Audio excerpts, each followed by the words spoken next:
So what is consciousness and life? Christian Buddhism also we talk about 6 sense spheres and 5 Khandha or skandha that I mentioned when we did the meditation.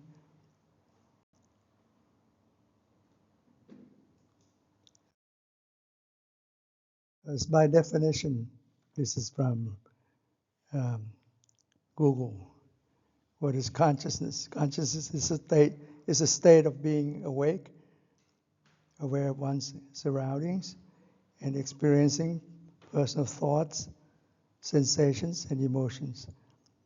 It is defined as the subjective first-person experience of existence, the what it is like to be an individual, encompassing awareness of both the self and the external world.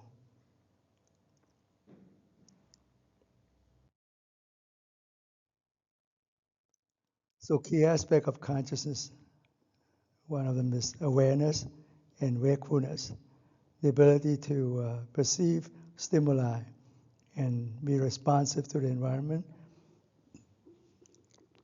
Subjectivity, features unique to an individual's personal experience, such as feeling pain or seeing colors, which cannot be observed directly by others. The self, the awareness of oneself as a distinct entity experiencing the world, and types of processes. It includes the upper level of mental life, of which a person is aware, ranging from sensory input to complex thought.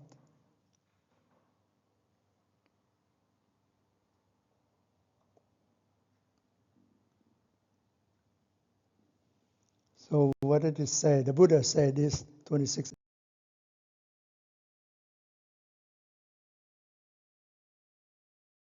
years ago. You need 3 factors for birth.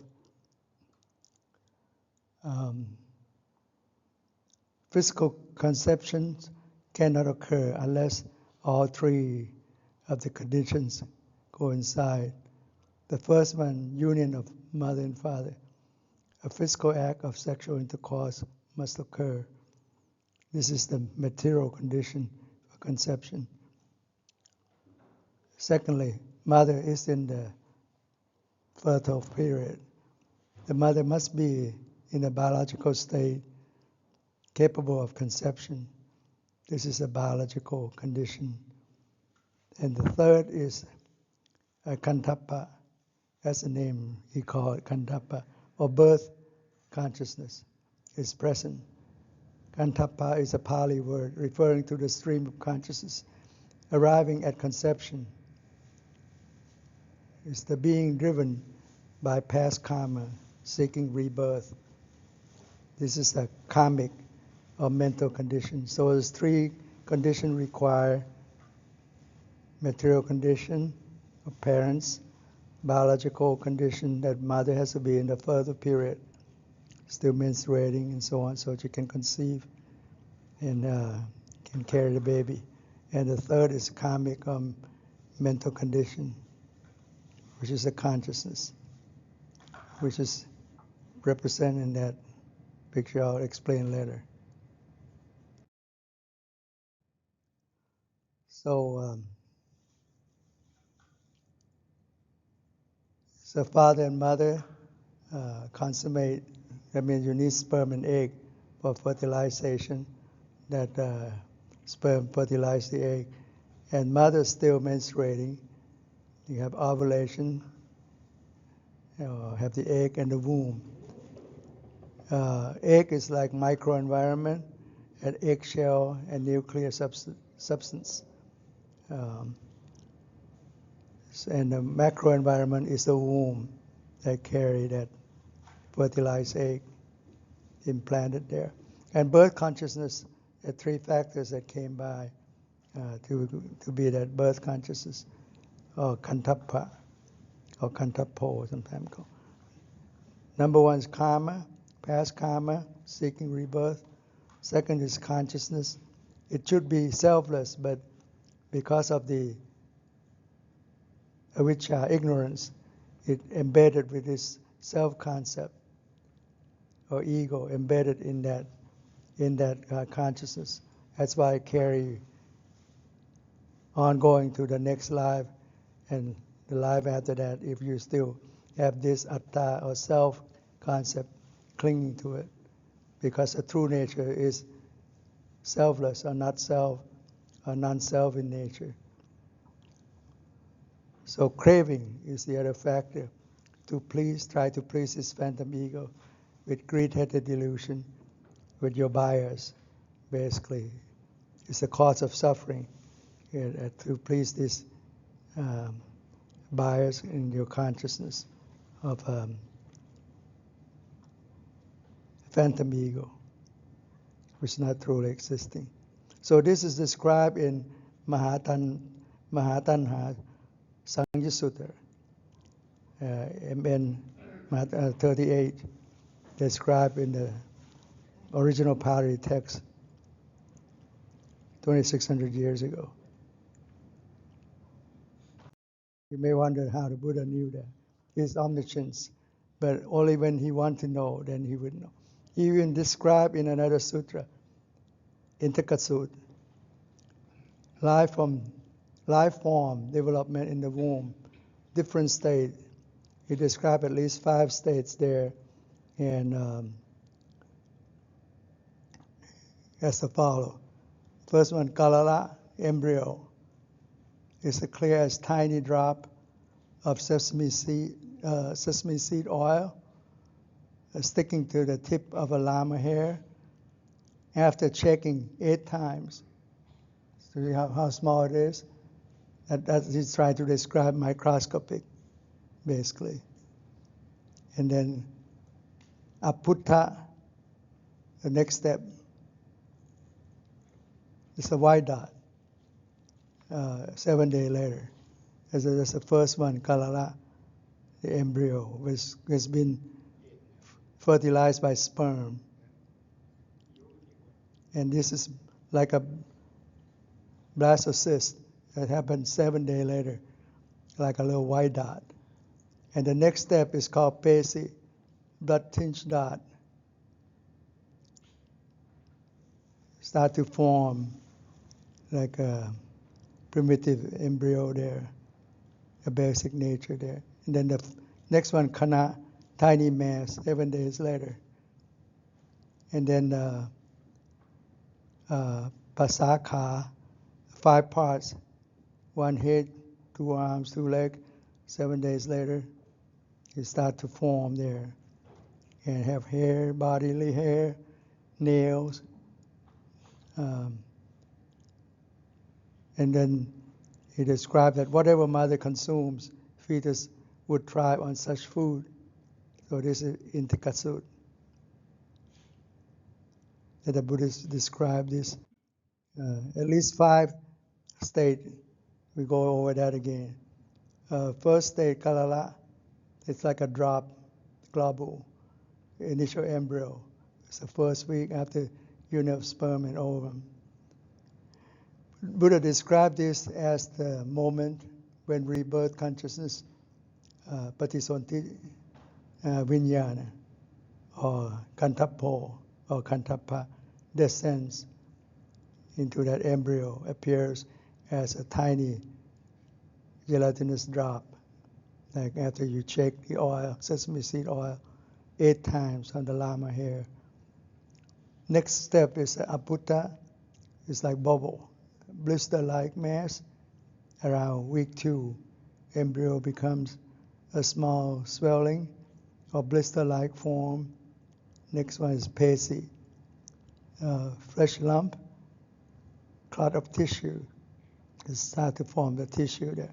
Around week 3 and 4, tissue mat begins to form, early differentiation of body material, and then Khana, solid mass, thickening.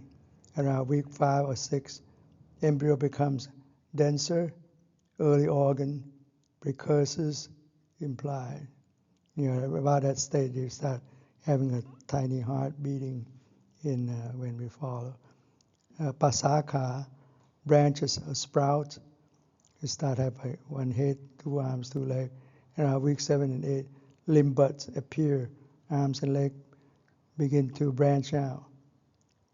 And those are the reference behind it.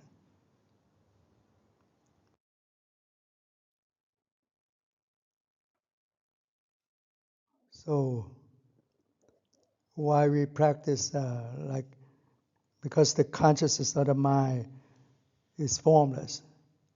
You can't see it. It's formless, incorporeal, but reside in this cavity, which is our body. And the Buddha described that anyone that can control one's mind is conducive to happiness. So a person have 6 sense sphere, eye, ear, nose, tongue, body, and mind, with 6 sense spheres, and we practice these 4 foundations to see our life form. Buddha described as the 5 aggregates or 5 group of existence of clinging as self, our suffering. We have form, which include your body, eye, ear, nose, tongue, body, and mind. Feeling, perception that we perceive with mindfulness, self-awareness. Thought formations, and consciousness. Consciousness is the mind. So we practice 4 foundations. Observe your body through your body, at your body. Feeling, you observe feeling at your feelings. And perception, you observe with mindfulness, self-awareness. Oversee the other 4 aspects of form, feeling, thought formation, consciousness. Thought formation, you observe through mental formation. And consciousness, you observe your mind. So to get rid of desirable and undesirable nature that arise at your body, feeling, mind, mental, phenomena. To work this desirable and undesirable nature that try to please your phantom ego or your self-concept, self-image, hologram, or self-concept which is not truly existing.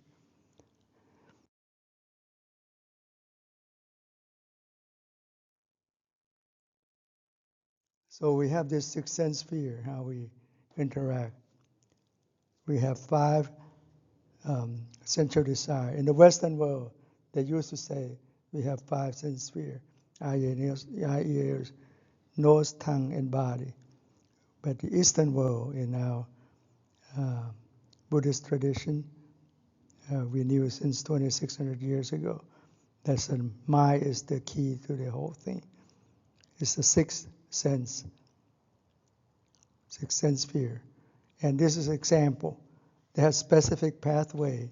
The ear has your own specific pathway, but this is for the eyes. You see the eyes, 2 eyes there, and they have the back part of the eye have retina, then perceive lights, and then it changes into rhodopsin and travel through the optic nerve, which is behind those 2 eye socket. And it crisscross at optic chiasma and go on to optic tract.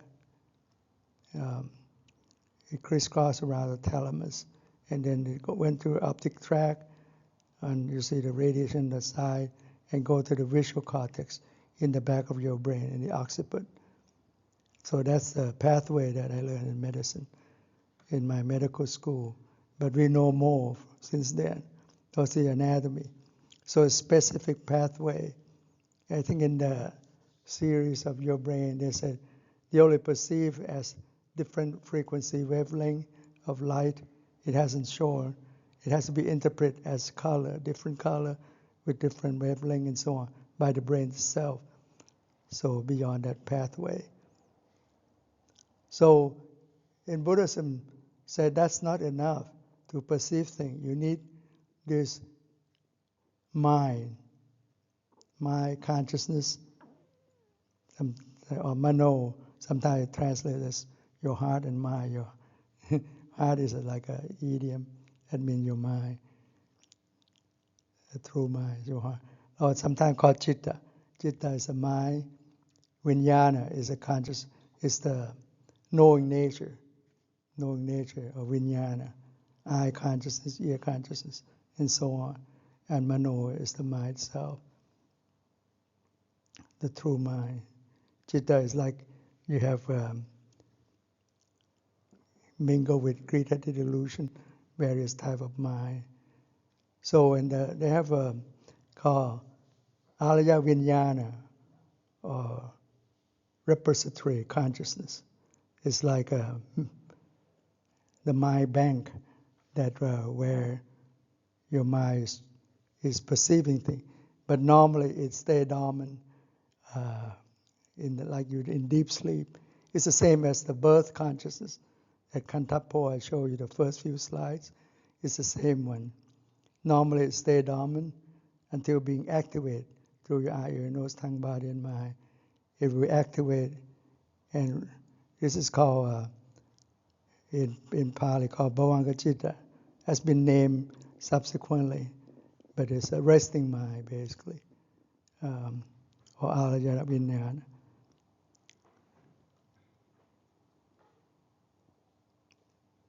So, as I mentioned, you need corresponding consciousness to see or hear and so on. You need eye consciousness to see. This temporary arise and cease when you see sight. Ear consciousness arise and cease when you hear my voice. It's gone. See? Nasal consciousness when you smell. Tongue consciousness with the taste. Body consciousness. How come you don't feel the coolness anymore? Because AC is not running.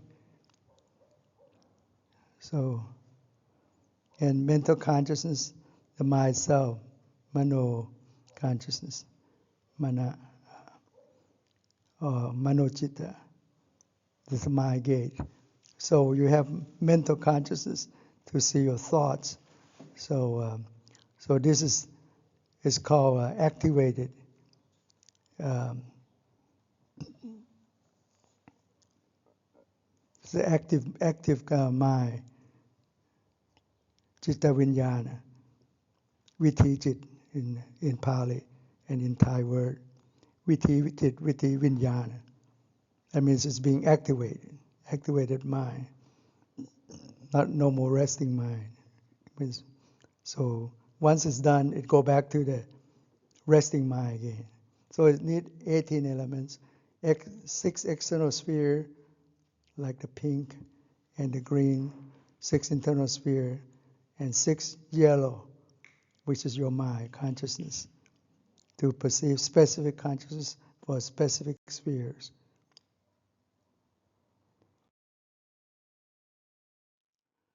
So what does it mean, chitta, vinyana, and mano? It's the same thing, but the different function.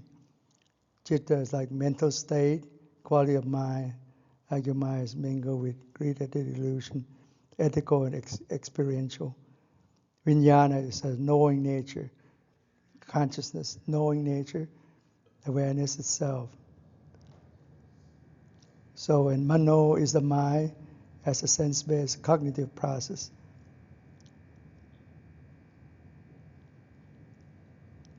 So it's different, same thing of different nature, different function. So about last year, I think they showed this early this year too. This is Bina 48. She's an African American lady that survived of the researcher. This is like a big computer firm or something. It took them 10 years to, at least 5 years to upload information about his wife. It's a replica of his wife, the researcher, the engineer, the main engineer of that firm, into this robot that can talk to you. It's an AI robot named Bina 48. I think it take 48 of, it's beyond megabyte, floppy, whatever they call it, 48 of those information, about 5 years of information. so she can talk and know things, know surrounding, knowing how to greet people and so on. And he was interviewed by Alan, who was the host on this program. He's an MIT professor, and he did this program and talked to Bina, and he admitted the way she talked to him for a while, as if she's really a conscious person, and he even asked her, "Are you alive?" And she said, "Yes, I'm alive." So it's almost as an advanced computer. So he took the same message to ask His Holiness the 14th Dalai Lama. They do it online. He said, and showed the video about Bina 48, BINA, Bina 48. You can look it up. It starts since, I think, 2017 that start showing up online. That means they upload at least 5 years in there. I think she was on TED Talk one time too. The programmer gave a talk that took them 10 years, but 5 years of uploading information to make her able to converse and understand things, and then of his wife's experience, and then she can converse with you as if a live person. So he posed a question to His Holiness Dalai Lama: could it be possible that being a 48 has consciousness? And his answer said, he answered that consciousness has no beginning, no end, so it can't be material form like that. So is the answer. Okay, so it comes with the universe, there's no beginning, no end. So, and in the program we show 2 weeks ago how your brain work, your brain perception and deception. And like I showed earlier on the slide, the sixth sense sphere, like you perceive like color or picture or form in the back of your brain, the occiput, where the visual cortex is. And this is called subliminal. In Buddhism, doesn't have subliminal or subconscious, either the mind consciousness or bhavanka-citta, like birth consciousness, or when you're asleep, and so on. And then when the signals spread through, like through temporal lobe, I'll show you why. It's a pre-conscious. You start to interpret things that they come through, like you see the image, like I said, it's like different frequency. Hasn't shown the color yet until it's being interpreted by the brain. In other part, I'll show it has been worked out at least 2,500 years ago.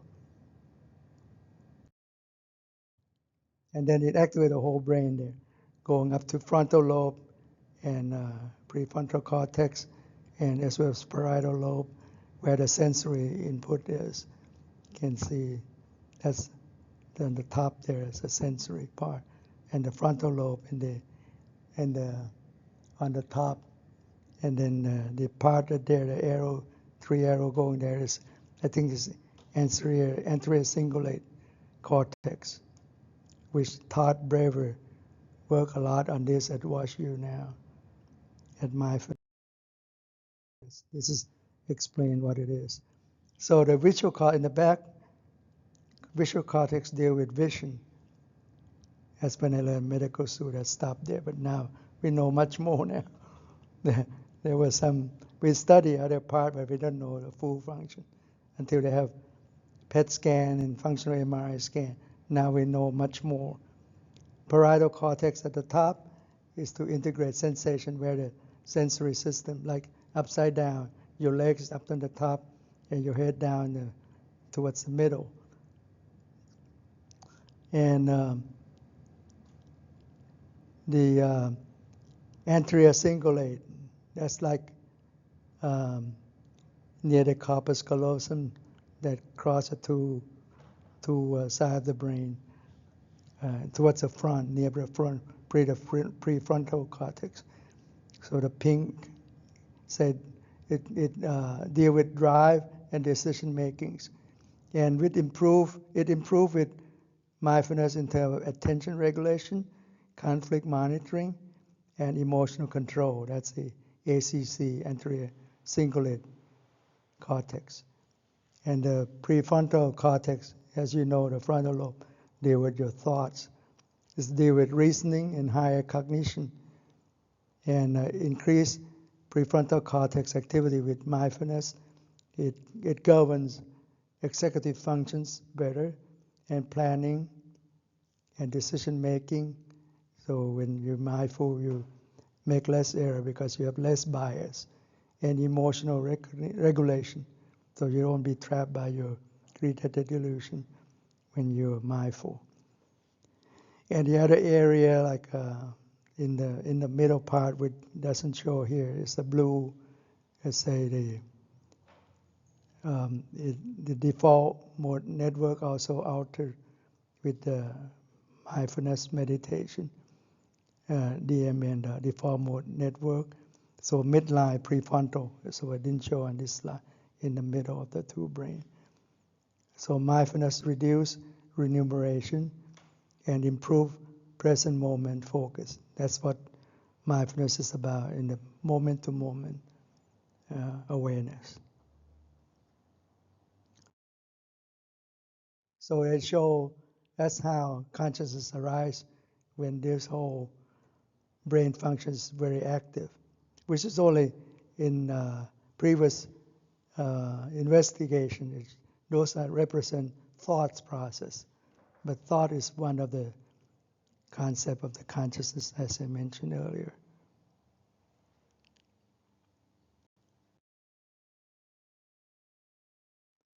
Back in 1984, there's a book called The Brain, I think by Richard Restek. He was the author on that book. He's a practice neurologist around Washington, D.C., and he wrote it to correspond to the PBS series of 8 programs on the mind, on the brain, rather. Series of 8 program on the brain, and this is the data that what's his name? His name, I think he's the inventor of the scanner. I think Horowitz or something like that.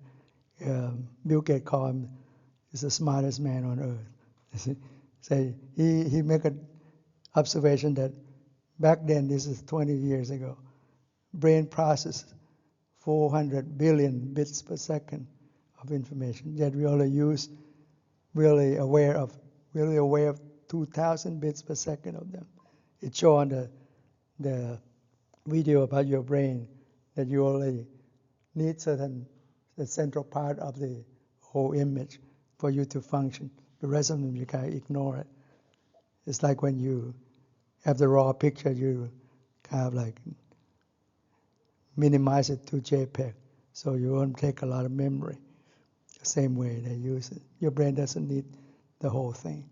So in that study on the brain, it showed where the perceptual processing is done. This is a PET scan positive emission tomography. It's a forerunner of a functional MRI scan. Now, when you shoot radioactive substance, it's like radioactive glucose, where the brain is, when it's active, when you use it, it consumes more sugar, so it light up in that area, like with more blood and more pickup of the radioactive sugar. Like this is when you see, you have visual cortex. So you see, say, a lotus or flowers, it will light up there. But then it need to be that's what I learned on the top left there. That's when I learned in medical school 50 years, some years ago, 56 years ago. And now they said it conveyed to the superior temporal gyrus, where you see the socket of the gloves there. Interpret what it is. So they said we possess many types of memory. Brain process them in different way. This is perceptual processing. This is in the Book of the Brain, 1984. Perceptual memory focus on physical feature. In Thai called Ruparamat. It's just know the form only. Only use 0.5 to 1% of brain energy. Very little. Just to see it as it is. But when you come to conceptual processing, conceptual memory emphasizes meaning.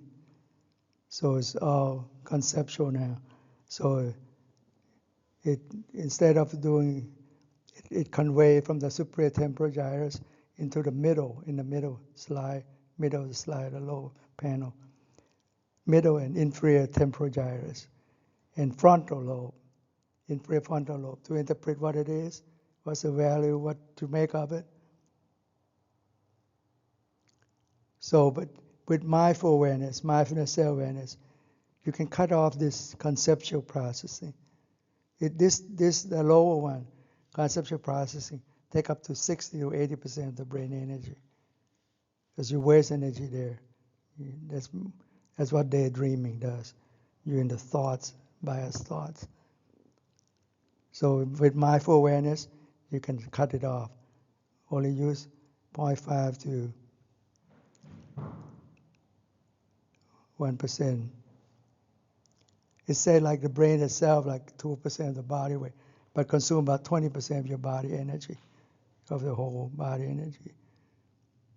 That's why you don't pick up any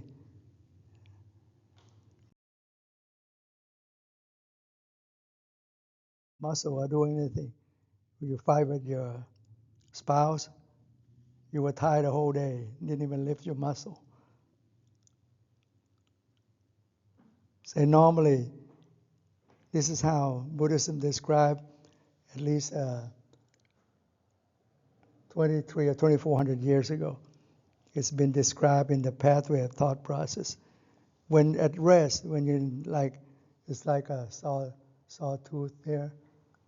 At rest, it drop back to like when you deep sleep, and when it's activated, it come up like when you have the AC running, it activate up there, and then it drop back to the basic. And then you activate, keep on doing that all the time.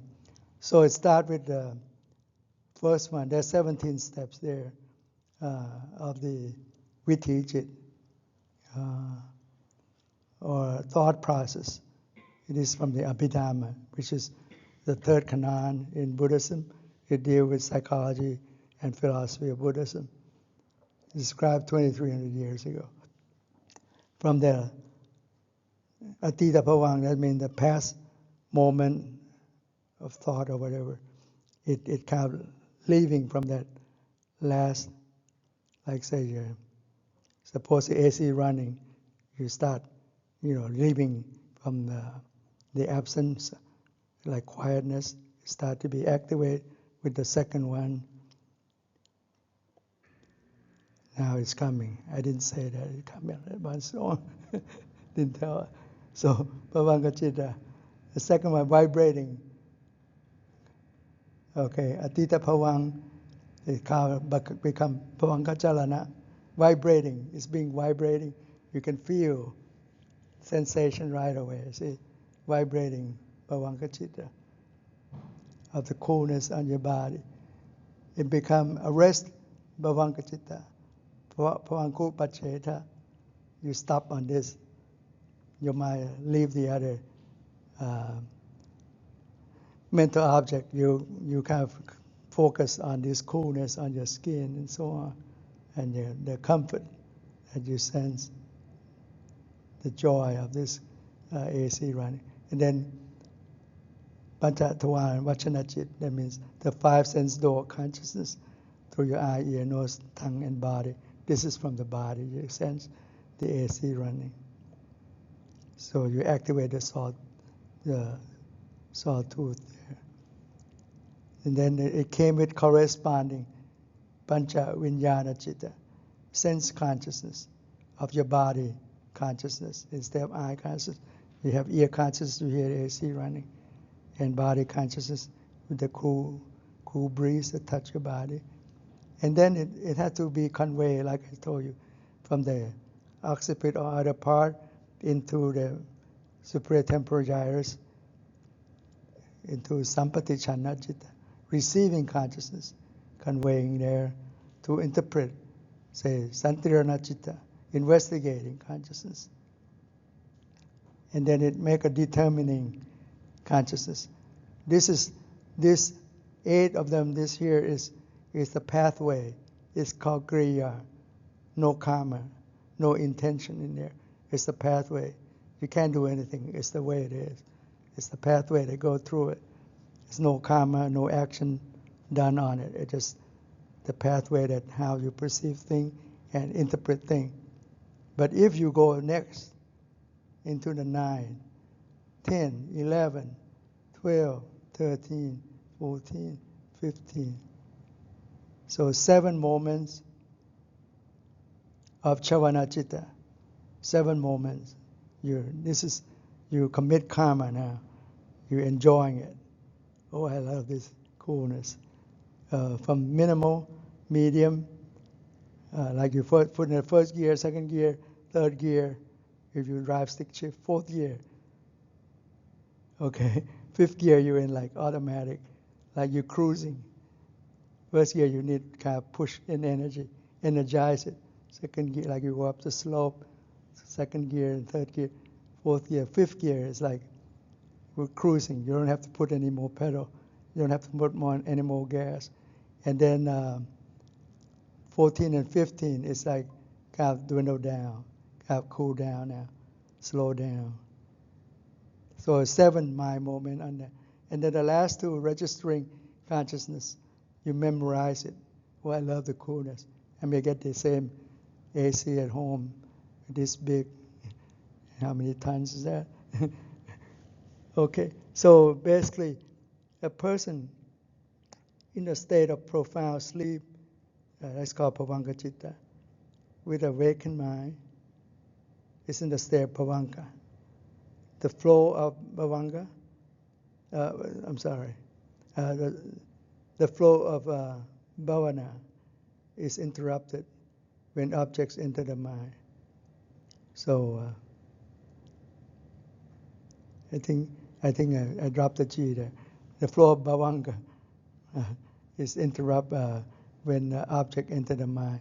From the last Bhavanka Chitta, like I showed you earlier, and number 1 is interrupted. Instead of being like deep sleep, you're being activated from the Bhavanka Chitta, became activated mind.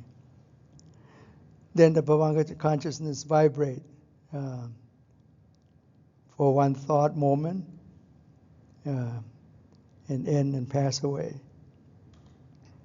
So like a little sawtooth there. In a particular thought process, there arise various thought moments, which may be karma. Karma, that means you have volition, is karma. You have intention.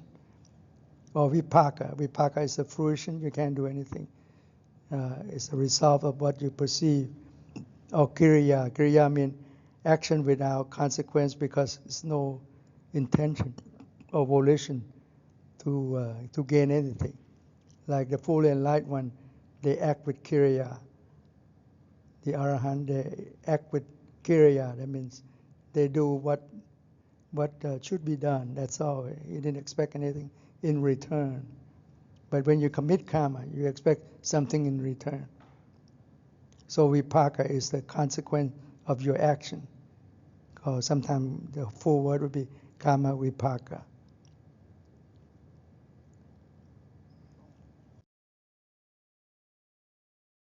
What you have commit as result in this and that because what you've done. from your intention. So this is showing how it coincides with the PET scan. When you see sight with your eyes, it going to optic nerve, it crisscross optic chiasma, and go to the optic tract to the visual cortex in the back of the brain.